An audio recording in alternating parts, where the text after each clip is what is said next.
Goeiedag, ek is Loot Joosten en ek praat met u hier vanuit Olifantshoek en ek groet u in die naam van ons Hemelse Vader en van sy eniggebore Seun Jesus Christus, ons verlosser, met die kragtige werk van die Heilige Gees. Kom ons maak die oë toe en dan bid ons saam. Almagtige Hemelse Vader, baie dankie vir die wonderlike voorreg wat ons het om weer eens in hierdie wonderlike dag rondom u naam en in u naam rondom u woord te kan vergader. Baie dankie dat u vir ons die geleentheid gee om ook die boodskap wat ons deur die Heilige Gees ontvang het met mekaar te kan deel. Ons bid dit in Jesus se naam. Amen. In ons reeks oor die mens en sonde het ons verlede week begin met die gevolge van sondebelydenis vir die mens wat tot God nader en sy sondes bely. Seker die mees bekende gevolg van die sondebelydenis is die vergifnis van sonde wat ons van die Vader ontvang. En daarom wil ek ook vanoggend weer eens 'n bietjie met die hersiening daarvan 'n bietjie langer stil staan daarby as die res van die boodskap. Handelinge 13 vers 38 sê vir ons: laat dit dan aan julle bekend wees, broeders, dat daar deur hom, dit wil sê deur Jesus Christus, vergifnis van sondes aan julle verkondig word. Nou wat is vergifnis en hoekom het ek dit nodig? Die woord vergewe beteken om die rekord skoon te vee, of om vry te stel van, of om skuld af te los. Wanneer ons iemand te nakom, soek ons hulle vergifnis sodat die verhouding weer herstel kan word. Dit gaan vir ons, vergifnis is 'n herstelling van verhouding, of vergifnis vind plaas sodat daar 'n verhouding wat gebreek is weer herstel kan word. Niemand word vergewe omdat hy dit verdien nie. Aan die ander kant, niemand verdien om vergewe te word nie. Vergifnis is 'n daad van liefde en genade. Vergifnis is 'n besluit om iemand nie verantwoordelik te hou vir 'n daad nie, ongeag wat daardie persoon gedoen het of aan jou spesifiek ook gedoen het. Die Bybel leer ons dat almal God se vergifnis nodig het, want ons het almal teen God gesondig. 2 Korintiërs 7 vers 20 sê vir ons baie duidelik: want daar is geen regverdige mens op die aarde wat goed doen sonder om te sondig nie. 1 Johannes 1 vers 8 sê: as ons sê dat ons geen sonde het nie, mislei ons onsself en die waarheid is nie in ons nie. Psalm 51 vers 6, daar sê Dawid duidelik vir ons: teen u alleen het ek gesondig. Ek het gedoen wat verkeerd is in u oë. Alle sonde is rebellie teen God. Daarom het ons God se vergifnis nodig. As ons sondes nie vergewe word nie, sal ons vir ewig die gevolge daarvan moet dra, naamlik die ewige hel. Matteus 25 vers 46. En daardie mense sal die ewige straf ontvang, maar die wat die wil van God doen, of die wat die wil van God gedoen het, die vergewe hy en het die ewige lewe. Johannes 3 vers 36. Wie in die Seun glo, het die ewige lewe. Wie egter aan die Seun ongehoorsaam is, sal die lewe nie sien nie, maar die straf van God bly op hom. Nou hoe kan ek vergewe word? Gelukkig is God liefdevol, barmhartig en genadig en gretig om ons sondes te vergewe.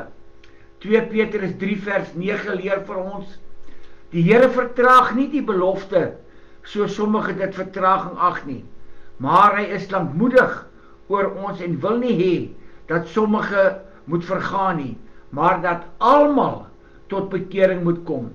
Dit is God se begeerte om ons te vergewe en hy het daarvoor voorsiening gemaak. Natuurlik in sy Seun Jesus Christus. Die enigste regverdige straf vir ons sonde is die ewige helse dood. Die eerste gedeelte van Romeine 6 vers 23 verklaar: want die loon van die sonde is die dood. Die ewige dood is die nagevolg van sonde. God het in sy perfekte plan vlees geword in die Godmens Jesus Christus. 1 Johannes 1 vers 1 en vers 14 sê vir ons dit duidelik. Jesus het aan die kruis gesterf en daardeur ons oordeel, die dood, op hom geneem.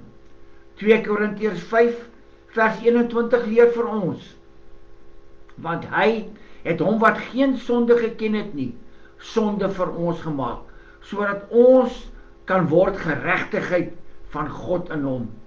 Jesus het ons straf deur middel van die kruisdood op hom geneem. As God het Jesus se dood vergifnis vir die ganse wêreld verseker. 1 Johannes 2 vers 2 bevestig. En hy is in versoening vir ons sondes, en nie alleen vir ons sin nie, maar ook vir die van die hele wêreld. En die hy wat natuurlik hier genoem word, dit is Jesus Christus. Ons kan ook die vers 1 Johannes 2 vers 2 as volg lees. En hy, Jesus Christus, is 'n versoening vir ons sondes, en nie alleen vir ons sin nie, maar ook vir die res van die hele wêreld.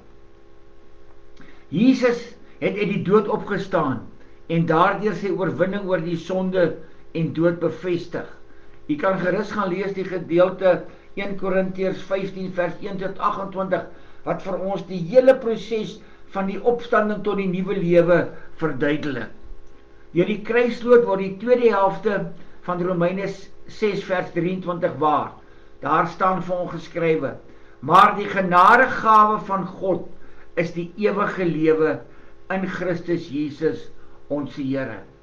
Reeds in die dae van die Ou Testamentiese profete het hulle getuig oor die vergifnis van sonde deur Jesus, oor die vergifnis van sonde wat Jesus nog in die toekoms vir ons gaan bewerkstellig. Petrus versterk sy argument voor Cornelius en sy familie oor die vergifnis van wat deur Jesus Christus verkry kan word, deur daarop te wys dat die profete reeds daarvan getuig het. Handelinge 10 vers 43. Van hom getuig al die profete van die Ou Testament, dat elkeen wat aan hom glo, vergewing van sondes deur sy naam ontvang. Nou die tweede gevolg van sondebelydenis was die feit dat God ons vryspreek van al ons sonde. Romeine 4 vers 1 tot 8. Wat moet ons nou sê was die geval van ons stamvader Abraham? As Abraham op grond van sy dade vrygespreek is, dan het hy 'n rede gehad om te roem, maar nie by God nie. Wat sê die skrif? Abraham het in God geglo, en God het hom vrygespreek. 'n Arbeider se loon word nie vir hom as 'n guns gegee nie, maar as iets wat hom toekom.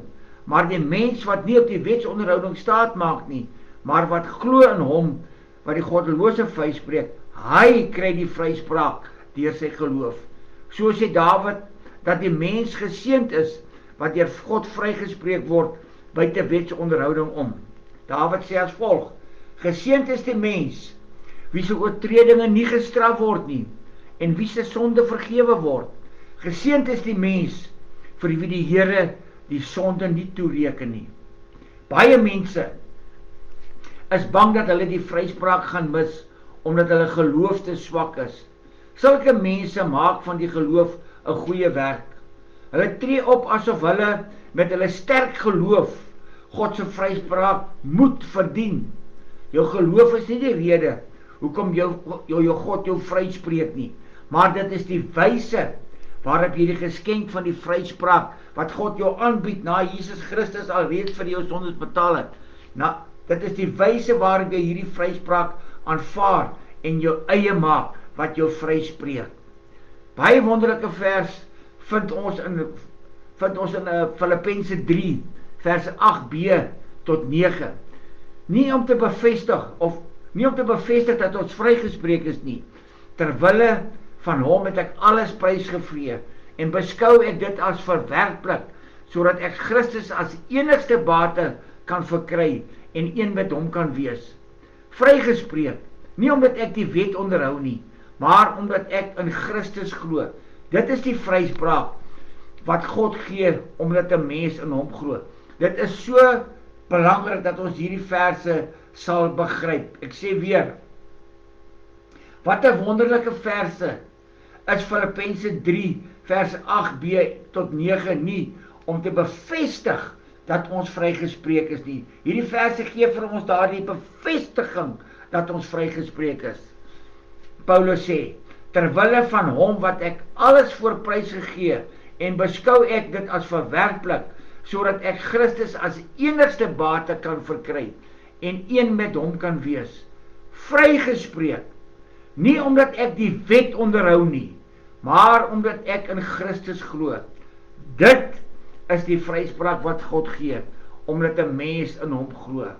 Wat 'n kragtige stelling en versekering, dat geloof in Jesus Christus alleen jou vryspraak bewerkstellig deur God. Die derde aspek van die gevolge van sondebelydenis is die reiniging van alle ongeregtigheid deur die bloed van ons Here Jesus Christus. 1 Johannes 1 vers 9.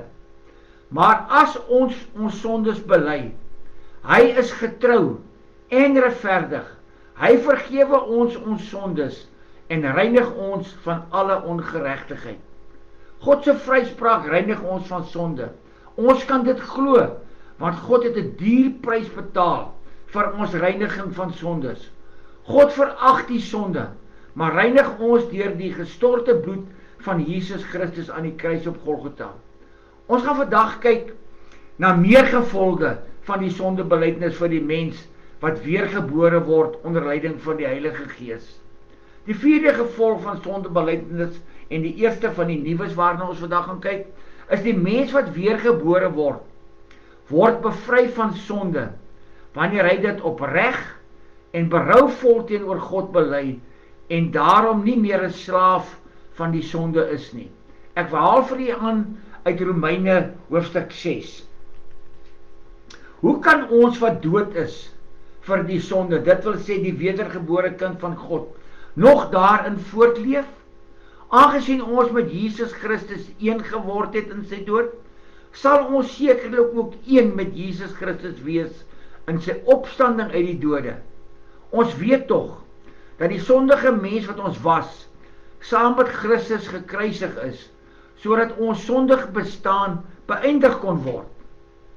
Ons is dus nie langer slawe van die sonde nie. Ek lees weer vir julle daai spesifieke sinnetjie. Ons is dus nie langer slawe van die sonde nie. Ons wat wedergebore is. Iemand wat gesterf het, is immers vry van die mag van die sonde. Ons het saam met Christus gesterwe. Daarom glo ons ook dat ons saam met hom sal lewe. Julle moet dus altyd onthou dat ook julle vir die sonde dood is, maar vir God lewe, omdat julle een is met Christus Jesus. Ons dank God dat julle van die sonde vrygemaak is en slawe van God geword het, wat sy wil doen. Maar nou, julle is vrygemaak van die sonde en in diens van God gestel, en die vrug daarvan is dat julle geheilig word, en die uiteinde is die ewige lewe. Die loon wat die sonde gee is die dood, die genadegawe wat God gee is die ewige lewe in Christus Jesus ons Here. Ons, die kinders van God, kan die nuwe lewe in Christus geniet, omdat ons saam met hom gesterf en weer opgestaan het met ons wedergeboorte.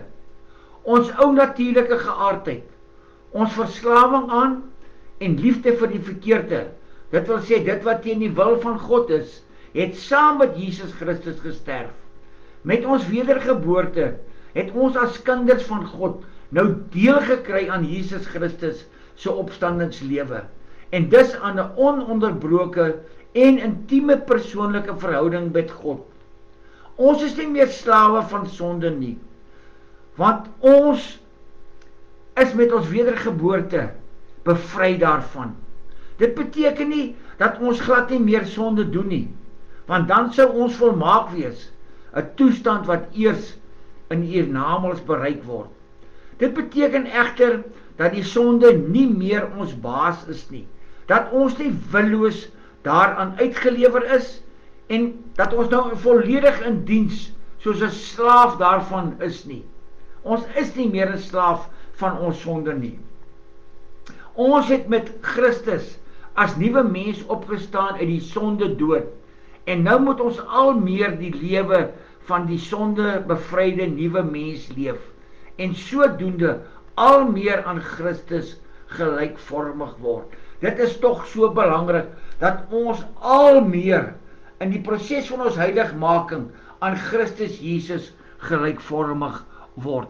Ek herhaal weer vir julle hierdie gedeelte. Ek wil hê u moet dit mooi verstaan, dat ons van slaaf van die sonde oorgegaan het na slaaf van God. Dat ons van slaaf van die sonde oorgegaan het na slaaf van God, omdat Jesus Christus, omdat God ons deur Jesus Christus vrygekoop het.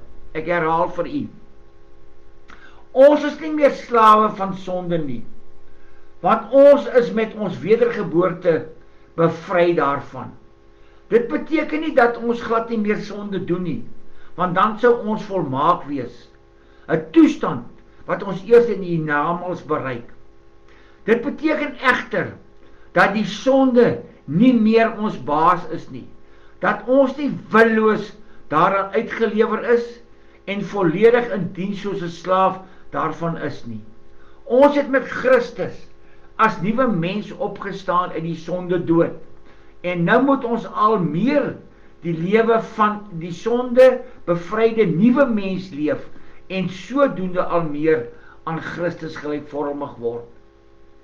Die gelowige mens staan in diens van die sonde, of die ongelowige mens staan in die diens van die sonde.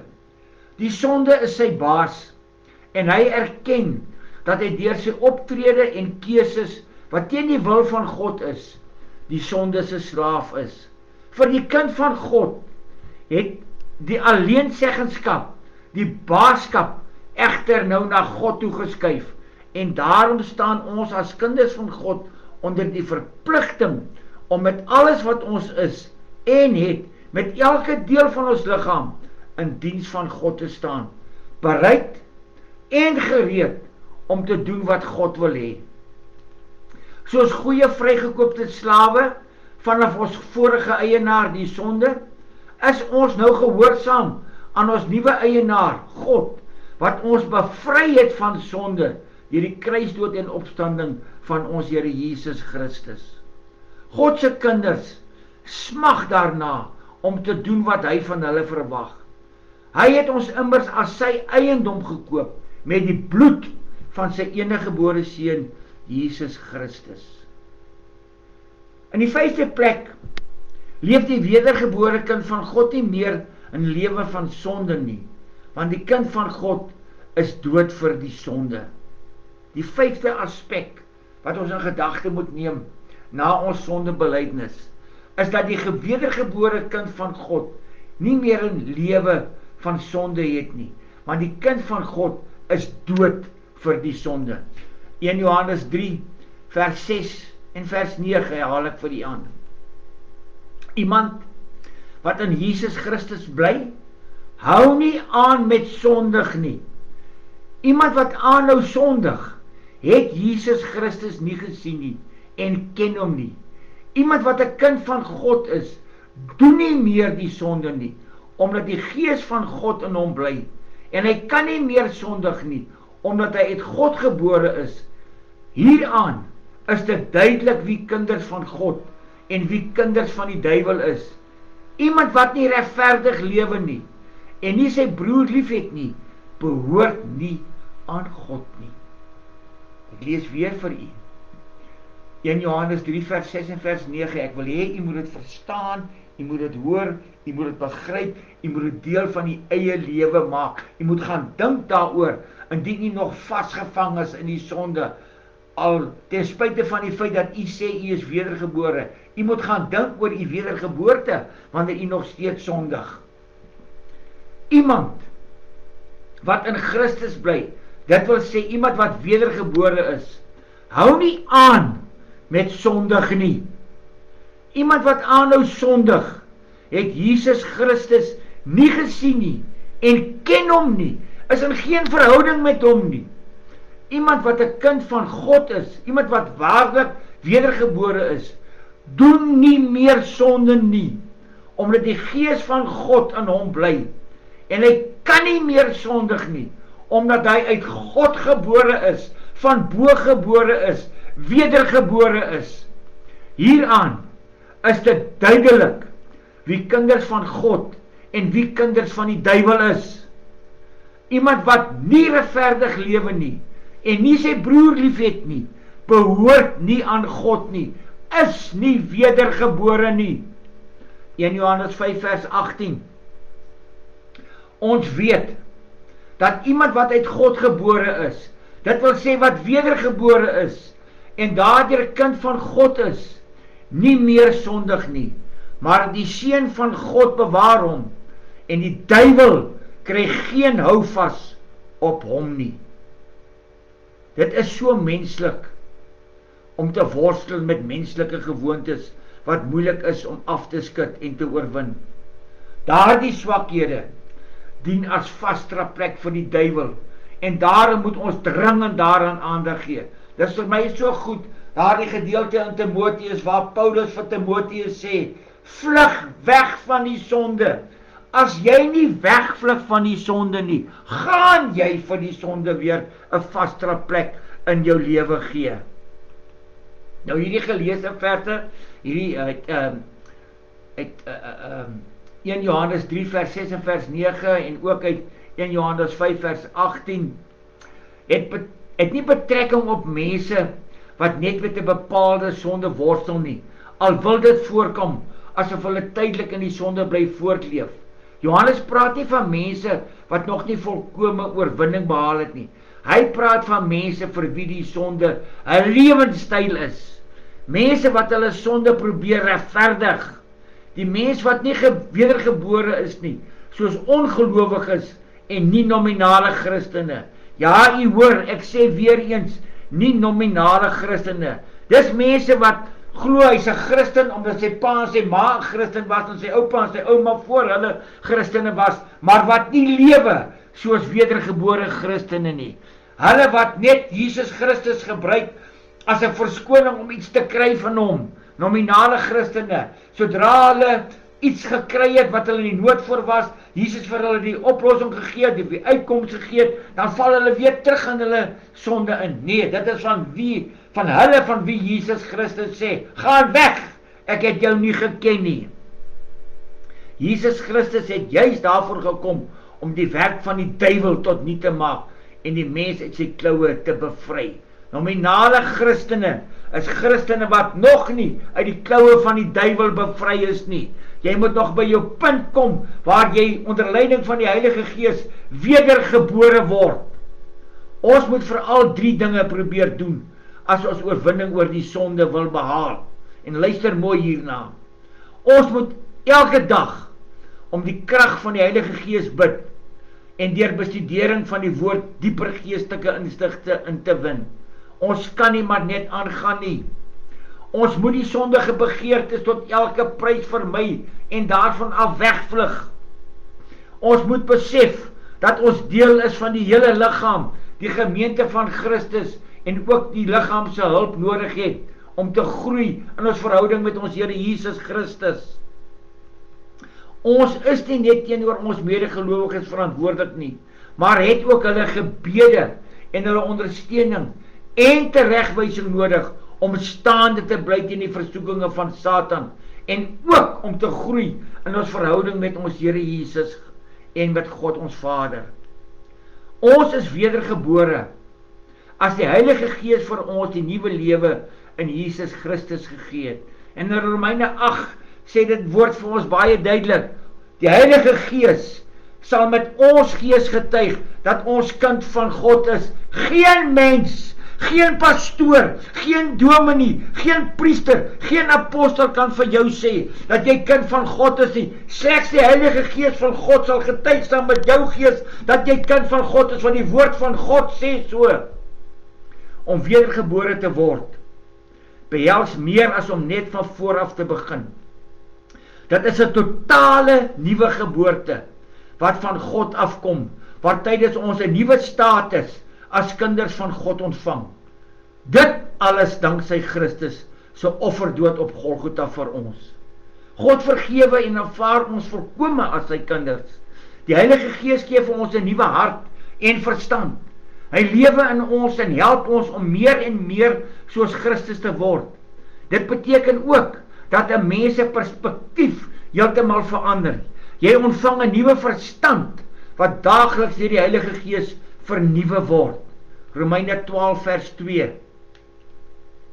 Julle moenie aan hierdie sondige wêreld gelyk word nie, maar laat God julle verander deur julle denke te vernuwe.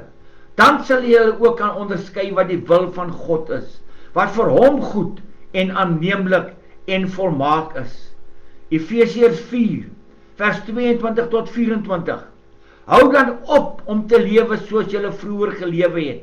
Breek met die ou sondige mens in julle, wat deur sondige begeertes verteer word.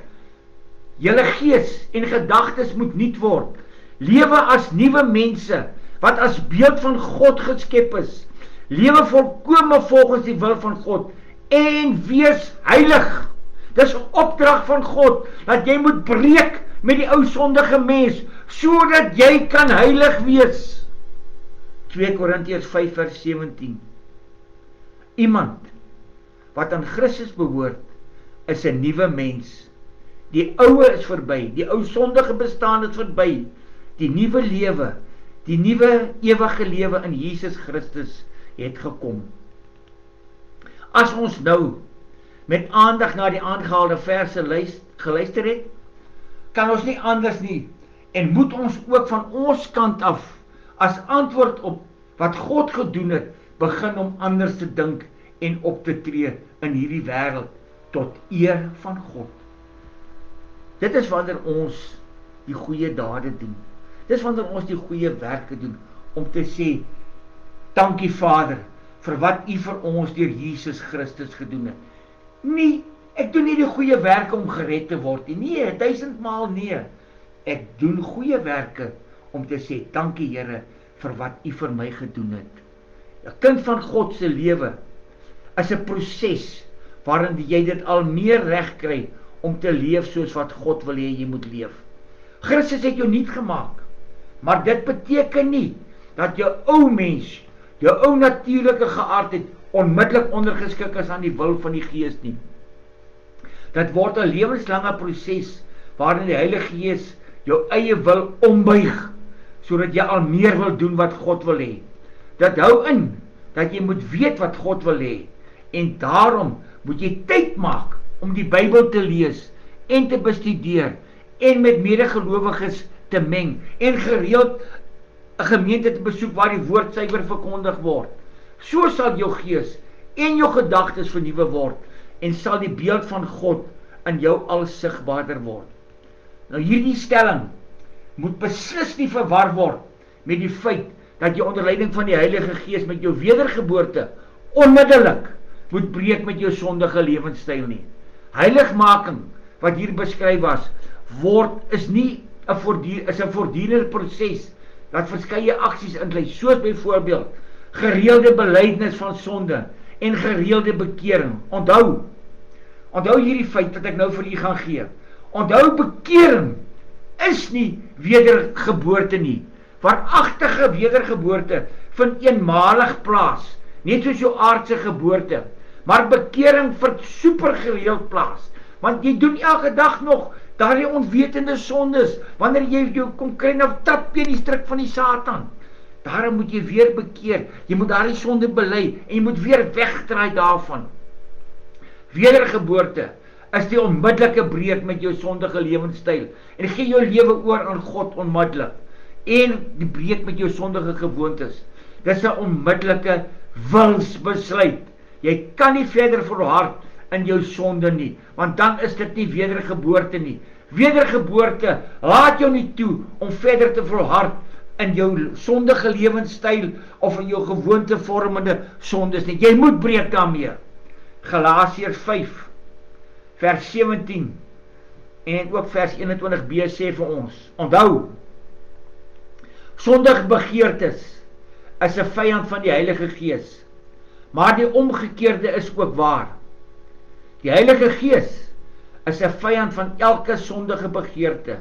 Daarom kan julle nie die een dag aan julle sondige begeertes toegee en die volgende dag aan die kant van die Heilige Gees probeer staan nie. Julle kan nie leef soos julle wil nie.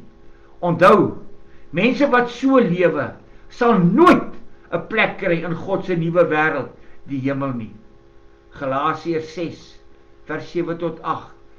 Moenie jouself mislei nie. God laat nie toe dat iemand met hom spot nie. Dit wat jy plant, sal jy ook oes. As jy jou lewe gaan inplant op die terrein van die sonde, sal jy die ewige dood, die hel, as oes ontvang. Aan die ander kant, as jy jou lewe inplant op die terrein van die Heilige Gees, sal jy die ewige lewe as oes van God ontvang.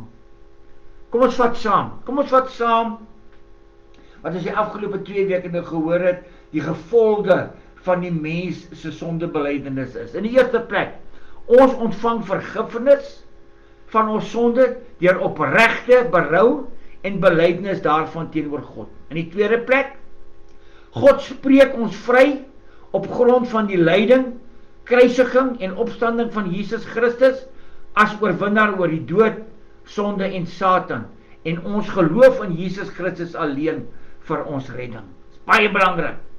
Ons kan net vrygespreek word omdat ons glo in dit wat Jesus Christus vir ons op Golgotha gedoen het. Dis die enigste manier. Geen goeie werke laat ons vrygespreek word van ons sonde nie. Reiniging van sonde in die derde plek met die bloed van Jesus Christus is die derde gevolg van ons skuldbelydenis. Ons word gereinig van sondes met die kosbare bloed van ons Here Jesus Christus. In die vierde plek word ons bevry van ons sonde. Ons is nie meer gebind met die sondekettinge nie, deur die kragtige werking van die Heilige Gees. Ons is ook in die vyfde plek nie meer langer slawe van die sonde nie, omdat ons deur God vrygekoop is, deur die sterwe en opstanding van ons Here Jesus Christus. En in die sesde plek, leef ons nie meer 'n lewe van sonde nie, omdat die Heilige Gees ons lei in die nuwe lewe, omdat die Heilige Gees ons denke vernuwe. En in die sewende en die laaste plek, gaan oor van die dood, die ewige dood wat ons in die gesig gestaar het as gevolg van ons sonde, na die ewige lewe, omdat ons in Jesus Christus 'n nuwe skepping is, na ons wedergeboorte. Nou, as jy vandag vir die eerste keer, of by herhaling, die lewe aan God wil oorgee, sal ek vir u voortgaan in 'n gebed, wat u agter my kan aanherhaal. Ek vra vir u mooi, en ek vra dit elke keer wanneer ek by hierdie punt kom. Doen dit net, sê net hierdie gebed agter my aan, as u ernstig is, as u waaragtig u lewe aan God wil toevertrou, as die Heilige Gees vir u daardie verskriklike begeerte gee om kind van God te word, as die Heilige Gees vir u daardie begeerte opwek om u sonde voor God te bely en in volle berou oor dit wat u gedoen het. Ek vra weer, doen dit net as u waaragtig u lewe wil verander en aan God wil toevertrou vir die ewige lewe en permanent net u sonde wil breek. Ek sê weer, asseblief, moenie dit net doen uit gewoonte uit nie. Ek gaan vir u voort. Almagtige God, ek kom in die naam van Jesus Christus na u toe, onder leiding van die Heilige Gees. Ek erken dat ek 'n verlore sondaar is. Ek glo dat Jesus aan die kruis op Golgotha vir my sondes betaal het, met sy kruisdood, dat hy begrawe is, en na 3 dae in die graf, deur u bonatuurlike kragte, uit die dood opgewek is, as oorwinnaar, oor die dood, die sonde, en die Satan. Ek neem Jesus aan, as my verlosser, en gee aan u die volle beheer van my lewe oor.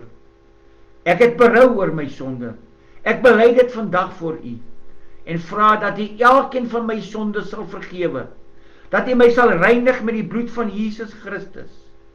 Help my, deur die werking van die Heilige Gees, om weg te draai van my sonde, om permanent daarmee te breek, en u te volg vir die res van my lewe. Ek dank u, vir die geskenk van die ewige lewe wat ek nou het. Amen. As hierdie gebed wat u nou gebid het, die begeerte van die hart is, kyk wat sê die Bybel daarvan in Johannes 6 vers 47. Dit verseker ek Jesus julle, wie in my glo, het die ewige lewe. Johannes 1 vers 12. Aan almal wat Jesus aangeneem het, die wat in hom glo, het hy die reg gegee om kinders van God te word. Die Christen gelowige, die wedergebore gelowige, is 'n nuwe skepping, want hy of sy is nuut gebore deur die werking van die Heilige Gees. Om reg te glo oor die Here is baie belangrik, maar om reg te praat oor die Here is net so belangrik. 2 Korintiërs 5 vers 17. Daarom, iemand wat aan Christus behoort, is 'n nuwe skepping. Die ou dinge is verby, die nuwe het gekom. Indien u nie breek met u sonde of sondige lewenswyse nie, is u wedergeboorte 'n klug en is daar geen verskil tussen u uiteinde en die van 'n heiden, 'n ongelowige of 'n nominale Christen nie. Die hel is die voorland. Onthou, en ek kan dit nie genoeg beklemtoon nie, alle Christene, ek sê weer, alle Christene gaan nie hemel toe nie. Slegs Christene wat waaragtig weergebore is en kinders van God is. Paulus skryf hier onderstaande aan Christene in die gemeente van Galasië. Ek herhaal weer vir u Galasiërs 5 vers 17 en 21b, want dit is wat Paulus geskryf het aan Christene wat die klipspuit geraak het in die gemeente van Galasië. Onthou, sondige begeertes is 'n vyand van die Heilige Gees, maar die omgekeerde is ook waar. Die Heilige Gees is 'n vyand van elke sondige begeerte. Daarom, en dis wat ek vir u wil mee waarsku, daarom kan jy wat sê jy is 'n Christen, nie jou die een dag aan jou sondige begeertes toegee en die volgende dag aan die kant van die Heilige Gees probeer staan nie. Julle kan nie leef soos julle wil nie. Onthou, mense wat so lewe, sal nooit 'n plek kry in God se nuwe wêreld, die hemel nie. Dit is wat Paulus sê aan mense wat hulle self Christene noem. Jy kan nie leef soos jy wil nie. Sulke mense sal nooit as te nimmer die ewige lewe beerwe nie. Elke mens is selfverantwoordelik om kind van God te word onder leiding van die Heilige Gees. Die keuse is joune. Amen. Kom ons bid saam. Here, dit is so moeilik hier op aarde om staande te bly teen die versoekinge van die Satan. Maar dankie Here, dat ons die Heilige Gees het, vir wie ons elke dag en elke oomblik in ons lewe kan vra, en ook selfs onder ons in daardie oomblik van versoekinge is kan vra, om ons staande te laat bly. Dankie Here, dat daar by U sonde vergifnis is, dat U ons vryspreek Here, dat U vir ons reinig met die bloed van ons Here Jesus Christus. Maar bovenal Here, baie dankie vir die geskenk van die ewige lewe deur ons Here Jesus Christus, en sodoende ook die wedergeboorte, wat Jesus vir ons sê in U woord, ons kan nie die ewige lewe beerwe, as ons nie weergebore word nie. Dankie daarvoor Here, dat ons dit kan weet, en dat ons dit kan glo. Help ons deur die kragtige werk van die Heilige Gees, om daarvolgens te lewe, om ons lewe oor te gee aan U. Vernuwe ons denke, maak ons verstand God gerig, sodat ons elke dag kan wandel in U weë. Ons bid dit in Jesus se naam. Amen. Net voordat ons afsluit, ek maak gebruik van Google, skrifgefundeerde artikels en navorsing op God Questions, as ook die Bybel in praktyk, uitgegee deur Koenboeke. Tot 'n volgende keer, mooi loop, tot eer van God.